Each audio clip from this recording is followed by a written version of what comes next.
유비무한, 미리 준비해 두면 근심할 일이 없죠. 신앙에 있어서도 우리 미리 알아 철저하게 준비해 둘 것이 있습니다. 뭐든지 예방이 최선이죠. 바로 이단의 문제입니다. 오늘 말씀에서도 이 사도 바울이, 사도 베드로가 이 본서를 결론 지으면서 당부하고 있습니다. 주의 재림을 준비하면서 이 거짓 교사에 대한 철저한 경계를 당부하고 있습니다. 이단 문제는 피해를 최소화하는 것, 바로 그것은 예방에 있습니다. 본문을 간단히 살펴보면 14절, 15절 전반부에서는 주의 재림의 날에 설 때에 흠없이 서도록 거룩한 삶을 살도록 권면하고 있습니다. 15절 하반절에서 16절까지는 재림에 관한 성경 해석에 신중할 것을 당부하죠. 그리고 17절에는 거짓 교사의 미혹에 빠지지 말도록 그렇게 권면합니다. 18절에는 그리스도의 은혜와 그를 아는 지식에 성장할 것을 당부하고 하나님을 찬양하는 성령으로 마무리 짓습니다. 먼저 14절에 그러므로 사랑하는 자들아 너희가 이것을 바라보나니 주 앞에서 점도 없고 흠도 없이 평강 가운데서 나타나기를 힘쓰라. 사도 베드로는 성도들이 하나님 앞에 흠없는 모습으로 서기를 바랍니다. 여기서 점도 없고 흠도 없이라는 말은 구약 시대에 성소에 바쳐지는 제물에 빗대어 표현된 것이죠. 구약에 바쳐진 제물이 손 따로 발 따로 몸통 따로 드려지지 않았습니다. 온전히 번제단에 올려서 하나님 앞에 번제로 활활 태워 올려드렸던 것이죠. 하나님께 바쳐진 그 제물은 온전한 것이었습니다. 베드로도 이 성도들의 마음이 이처럼 하나님 앞에 설 때에 온전해야 한다는 것입니다. 온전한 마음을 지녀야 우리 주님 다시 오시는 날 평강 가운데 주를 맞이할 수 있다는 것입니다. 이 평강이란 그리스도를 통해 구원을 보증받아 하나님을 믿음으로써 하나님과의 합평을 누리는 그런 영혼의 참 만족, 기쁨인 것입니다. 세상이 줄 수 없는 평안과 기쁨인 것이죠. 오직 그리스도로 인해 하나님과 죄인 사이에 갈라진 그 허물이 평화의 담으로 온전히 세워지는 놀라운 하나님의 은혜인 것입니다.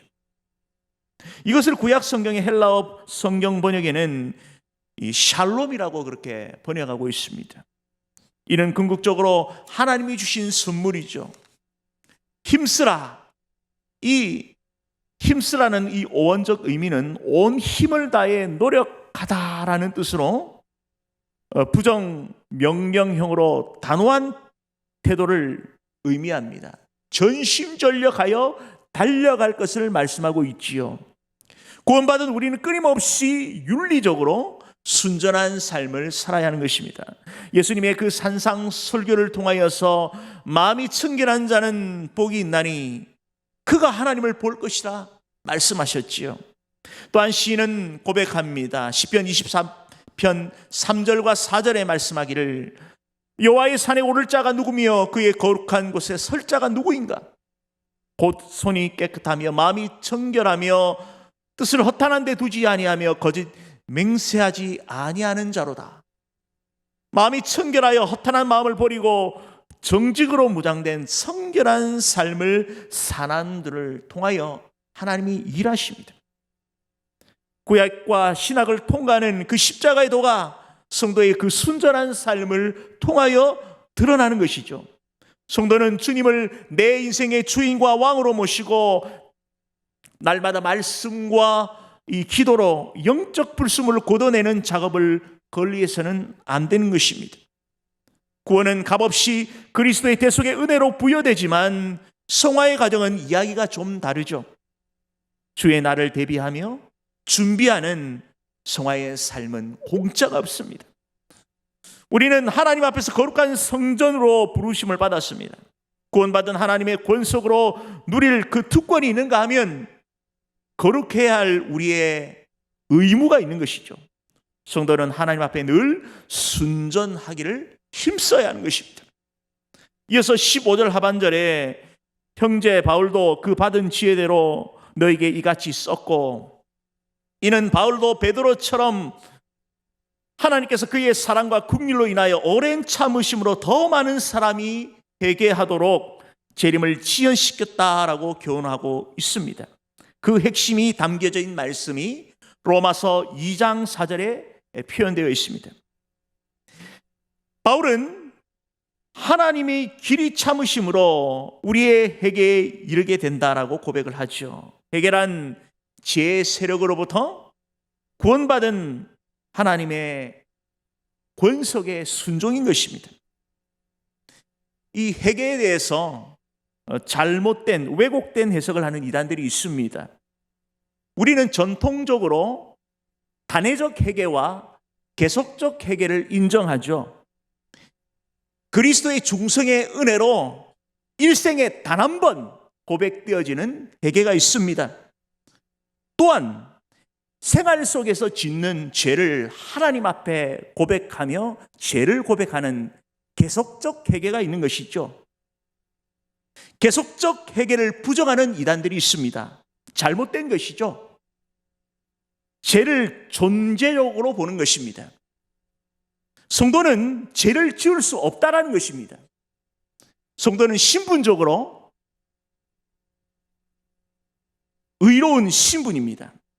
그러나 천국 가는 그날까지 우리는 죄의 세력과 싸워야 하는 것입니다. 그러한 하나님의 은혜 가운데 끊임없이 회개하며 우리의 삶을 성결한 삶을 살도록 노력해야 되는 것이죠. 그래서 오늘 본문이 말씀하고 있는 그 취지도 바로 그리스도의 재림을 대비하여 순결한 삶을 살 수 있도록 그 절박성과 그 필요함을 강조하고 있는 것입니다. 우리는 언제나 말씀의 거울을 비추어 어제의 나의 모습과 오늘의 나의 모습을 점검하셔야 합니다. 말씀 앞에 제 본성을 죽이고 내 인간적인 고집을 꺾는 작업, 자아를 십자가 앞에 못 박고 하나님 말씀이라는 그 기준에 내 삶을 끊임없이 복종시키는 매일의 수고가 필요한 것이죠. 그럴 때 비로소 말씀 앞에 내 영혼이 자리 잡는 하나님의 은혜의 그런 뜻 가운데 나아가는 것입니다.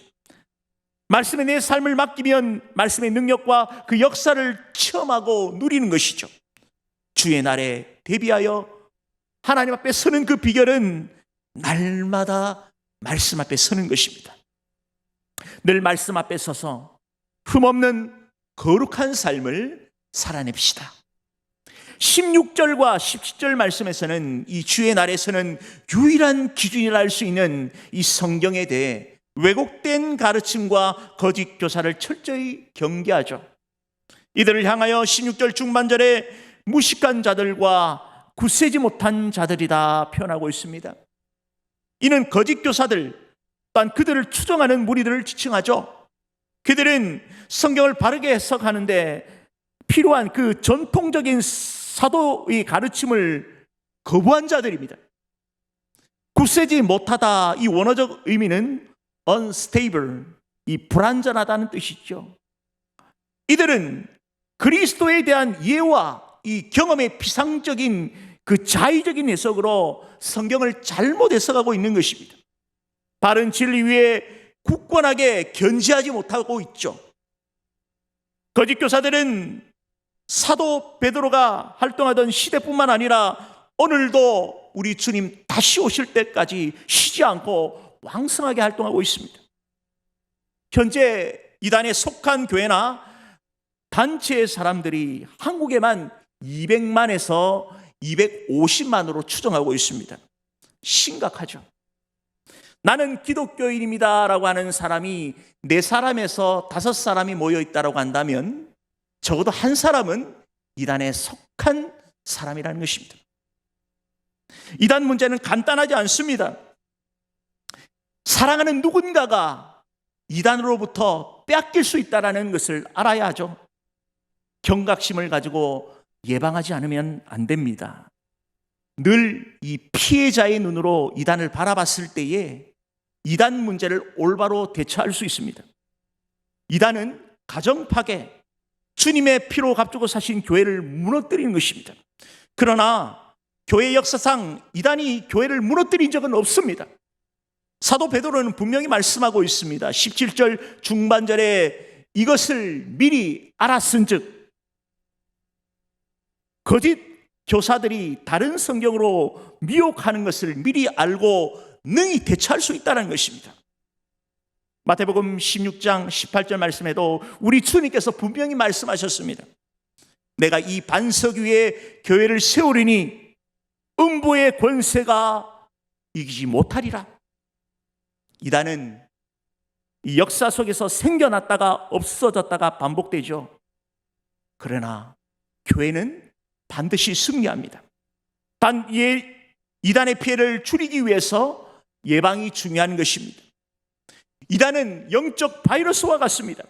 그때마다 유행하는 바이러스를 알아 예방하듯 이단을 철저히 예방해야 하는 것입니다. 정확한 정보가 없으면 막연히 두렵든가 우습게 여기는 것이죠.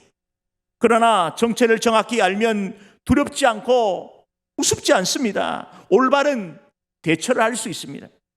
이단은 크게 두 분류로 나눌 수 있습니다. 보여주는 이단은 보여주는 것으로 사람을 미혹시키죠. 형상에 집중하여서 진짜 바라봐야 할 그 복음을 못 보게 만드는 것입니다. 가르치는 이단은 왜곡된 것을 가르쳐서 미혹시키죠. 바로 진짜 진리인 복음을 깨닫지 못하게 하는 것입니다. 이단을 예방하는 중요한 원칙 몇 가지를 소개합니다. 먼저 교회 밖 성경 공부를 금해야 하는 것이죠. 모든 이단 사이비 종착지는 성경 공부로부터 시작됩니다. 교회 밖 성경 공부라 해서 반드시 교회 밖 모임만을 말하는 것이 아니죠. 교회 안에서 이단의 가르침이 있을 수 있습니다. 실제로 코로나 이전에 대형 교회 안에서 이단 단체가 주도하는 소그룹 성경 모임의 비밀리에 진행된 사례가 있습니다. 놀라운 일이죠.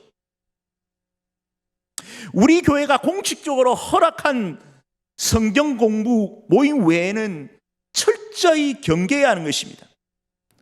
경찰 문구에 이런 말이 있죠. 의심하라, 확인하라, 검증하라. 반드시 매사에 합리적인 의심을 해야 하는 것입니다. 누군가 의도적으로 접근하여 필요 이상 친절한 것에 대해 의심해야 하는 것이죠. 이단들이 포교 방법 중에 하나가 성도님들이 운영하는 샵, 이 가게에 들려 손님으로 위장하는 것이죠. 물건을 팔아주고 한심을 산 후에 성경 공부로 유인하는 것입니다. 이들의 목적은 하나입니다. 성경 공부를 이끌기 위한 접근이죠. 한 사람을 미혹하기 위해 최소 3명에서 7명 그리고 최대 20명까지 공을 들이기도 합니다. 누가 나에게 온라인이나 오프라인으로 어떤 성경 공부에 대해 제안한다면 거절해야 하는 것입니다. 교육자를 중심으로 전도회, 부서, 나눔터에서 유심히 살펴야 하는 것이죠. 교회를 보존하기 위해 반드시 합리적인 의심, 신학을 정통으로 전공한 이 교육자의 확인, 그리고 교회 공동체 안에 그 검증이 필수적인 것입니다. 건강은 건강할 때 지키는 것입니다. 건강을 잃고 나면 회복하기 위해 더 많은 시간과 비용이 소모되는 것이죠. 교회 밖 성경 공부 위험한 것입니다. 철저히 주의합시다. 이단 예방에 있어서 중요한 것 중에 또 하나가 바로 교회 중심의 신앙생활입니다. 이단은 주로 타겟이 되는 대상이 교회에 불평이 많은 사람입니다. 키가 얇은 사람이죠. 또한 반면에 거리끼는 대상이 있습니다. 교회 중심, 또한 목회자 중심의 신앙생활하는 성도이죠.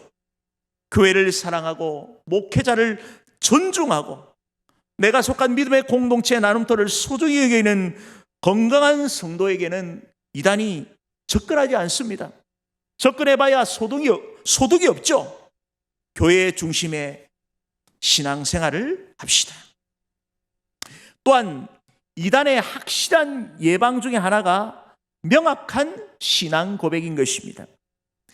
이단들은 사도신경, 이 성경에 포함되지 않는다라고 해서 불필요한 것으로 치부해버리죠. 그러나 사도신경은 중요합니다. 사도신경은 성경 66권 창세기부터 요한계시록까지 그 믿음의 내용을 요약 고백하고 있습니다. 성경 공부의 열쇠죠. 또한 기독교의 세계관, 또한 기독교의 신분증, 또한 기독교 교육의 가장 기본인 것입니다. 무엇보다도 성부, 성자, 성령 삼위일체 되시는 하나님에 대한 신앙 고백이 명확합니다. 그리고 거룩한 공예와 성도가 서로 교통하는 것과 교회론의 고백이 담겨져 있습니다. 그리스도를 머리로 통일성을 이루고 거룩하게 지어가고 보편적인 교회, 그리고 사도의 전통적 말씀의 가치를 인정하며 고백하죠. 후반부에 제사함, 그리고 몸의 부활, 마지막으로 영생에 대한 확실한 고백이 담겨져 있습니다. 우리가 예배 때마다 고백하는 이 사도신경의 신앙 고백을 바로 알고 한 단어 한 단어 고백할 때에 우리 속에서부터 우러나오는 이 간절함과 그 절실한 고백이 있어야 하는 것입니다. 명확한 구원관, 성경관, 교회관이 근거한 신앙 고백 위에 서 있는 저와 여러분이 되시길 소원드립니다. 이단에 빠진 사람들의 특징 중에 하나가 잘못된 성경관에 세뇌되어 있습니다. 자신이 미혹되었던 이단의 부조리를 알고 빠져나와도 정상적인 신앙생활이 어렵습니다. 이단의 독소 조항을 뽑아내야 하는 것이죠. 반드시 전문가의 도움이 필요합니다. 사도 베드로가 본문 16장 하반절에 경계하죠. 억지로 풀다가 스스로 멸망에 이르느니라. 억지로 풀다, 이 원어적 의미는 뒤틀다, 왜곡시키다라는 의미입니다. 공동 번역에서는 곡해함으로써라고 번역되어 있죠. 이는 사도 바울이 명쾌하게 쓴 내용을 자신들의 교서를 세우기 위해 자신들의 그 틀에 곡해시키는 것입니다. 이러한 거짓 교사들을 향해 사도 베드로는 명확하게 경계합니다.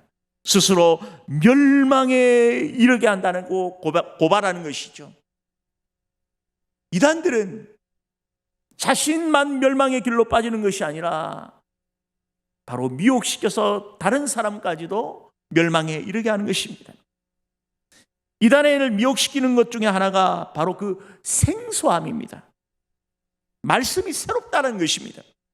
이전에 듣지 못한 내용이라는 거죠. 새롭다고 해서 다 유익한 것이 아니죠.